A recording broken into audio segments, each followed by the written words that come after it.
On Megatron, the quarantine is affecting my sanity. Hey,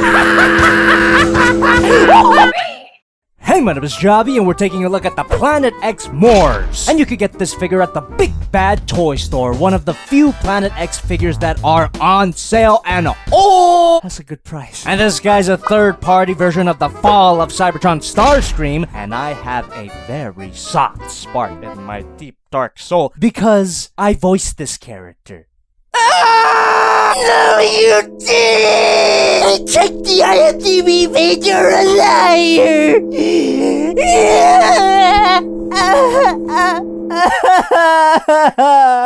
I meant in a fan project, you insolent fool! Pathetic. Shut up, Starscream. No one likes you. Wow. Check that video out if you haven't. Out of the box, this figure doesn't have the Decepticon logos on his wings for obvious legal reasons, and I didn't put them on for some reason. Speaking of stickers, watch me build the real grade Evangelion Unit 1 on my second channel, Jobby2, review coming soon. It ain't a Gundam, but at least it's a model kit, fuck off. And my inner G1 purist is screaming at me that this figure doesn't look right without his null rays. They plug into his arms, and all's right with the world. You can also plug him into his hands, but that's blasphemy. Get the cross. Once you got them all armed up, this figure looks great. I like it a lot. As a design, though, I wasn't too big of a fan of it, much like how I feel about all the Cybertron designs. The proportions were a bit wonky for me. I mean, why the bulimic waist and the dinosaur feet? But maybe because the figure is so good, or because I voiced this character. It's grown on me since then. It's definitely not my favorite Starscream design, but at least it's not completely disrespectful. But to be fair, that one's grown on me as well. I also voiced him. What you fail to realize is I am the only one capable of leading the Decepticons. Under my command, we will destroy every last Autobot on this planet, but not if you keep disrupting my rise to glory. On Megatron, the quarantine is affecting my sanity. It's okay, my dear Dorito. We'll get out of this soon enough. Dark Energon! Have you guys seen the one about the pickle? Funniest shit I've ever seen. Needless to say, this thing is very game accurate. And, like a lot of third-party figures I reviewed, the majority of this figure is bare, unpainted plastic, but it doesn't look cheap. You see, Takara, it can work. No red, blue, gray paint flakes spilling everywhere when you're handling this guy. And it helps that the red plastic is a really nice shade. Reminds me of a certain dress. I'm sorry, we're done with that, aren't we? And the head sculpt is great. Very much in character, and the back of his head is completely clear. That, my dear Joblins, is called light piping. We just have to find a proper light source. I think this will do. There we go. Also, was it just me, or does this guy have butt cheeks? He looks good, but does he feel good? No.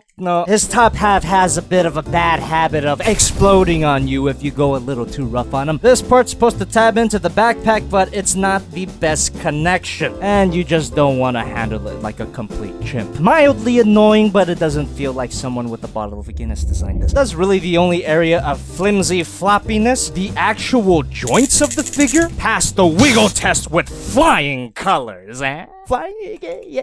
Seeker, come on, Lord Commander, Seeker Starscream. Shut up, Starscream. No one likes you. It's okay, baby. I like you. You like him too, right? Swivel at the head, which is possible because of a ball joint here. Can look up and down. Slight hinge joint here and a little bit of a swivel. Butterfly joint, shoulder pad swivel, hinge joint, arm moves out. Rotation at the shoulder, bicep swivel, bend at the elbow. That's another joint at the elbow, but that's not necessary to get those deep bends. Hinge joint, swivel, fingers can open. Bit of a hinge joint on the no race. Rotation at the wings. Waist swivel. A high kick. Moves back that far. His legs can move out for a beautiful spread, but they are very tight. Just listen to those joints scream! That's the last scream pun I'll do, but it's not the last time I'll scream. Bend at the knee, ball joint at the ankle, which allows for a decent pivot, and one of these, of course, a toe bend, I guess you can call it that, and a flap at the back of the foot. Surprisingly, no ratchet joints at all, but the figure doesn't need them. This is some pretty decent posability. Display options are somewhat limited because of the weird, wonky proportions, but you do get some accessories if you wanted more choices. This thing plugs into his hand, and while this spiked Energon Club looks pretty cool, it's a little too barbaric for a character like Starscream, isn't it? Wait, was that offensive? Ah, shit. And of course, what is a king without his crown? Bad comedy. bad comedy. This is bad comedy. Bad comedy. This is bad comedy. This is bad comedy. This is bad. Can we get a bad comedy in the chat? Bad comedy.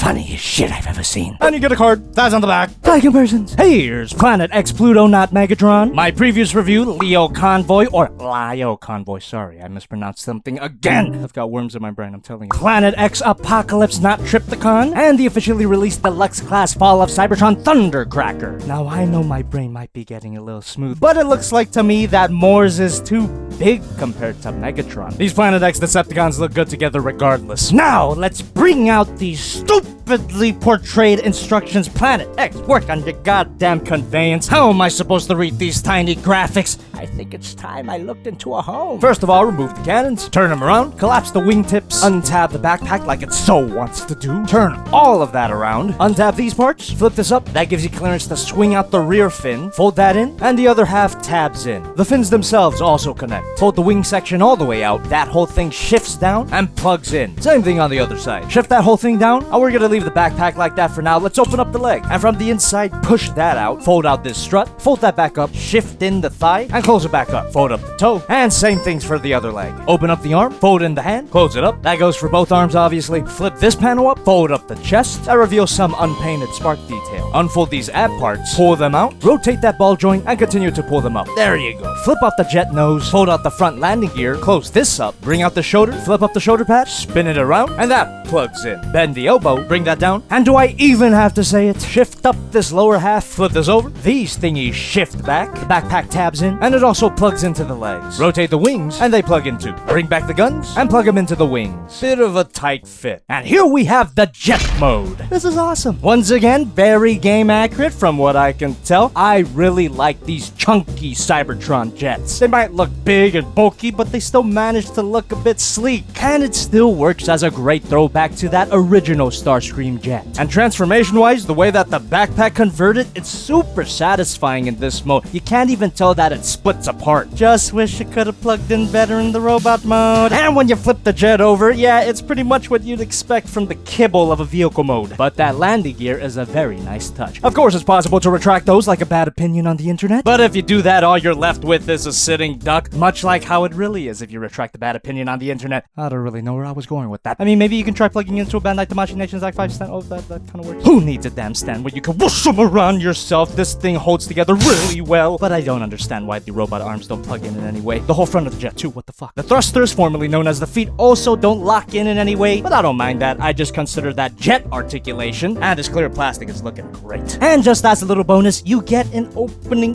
cockpit. Opening cockpit. Opening. You can use some kind of part separator. It eventually opens up. Worth the trouble? No. Size comparison. Here's Pluto, Lio Convoy, Apocalypse, and Thundercracker. I gotta say, Planet X has done it yet again. This is gonna be my last Planet X figure I review for a while. I'm patiently waiting for the metallic version of Jupiter, aka not Optimus Prime. Oh, fantastic! Yet another Optimus Prime review. It's not like we're tired of those or anything. Don't worry, you fucking cuck. That's a few months away. Future third-party releases may even be delayed for longer, depending on, you know. I'm gonna lose my goddamn mind in here. Make sure you subscribe and hit that bell so you don't miss my downward spiral. And if you like this video, can you share it with your friends, your parents, your dead grandma? I might be a little insensitive considering the times. Regardless, I appreciate the organic boost as opposed to the algorithmic one. I'll see you next time.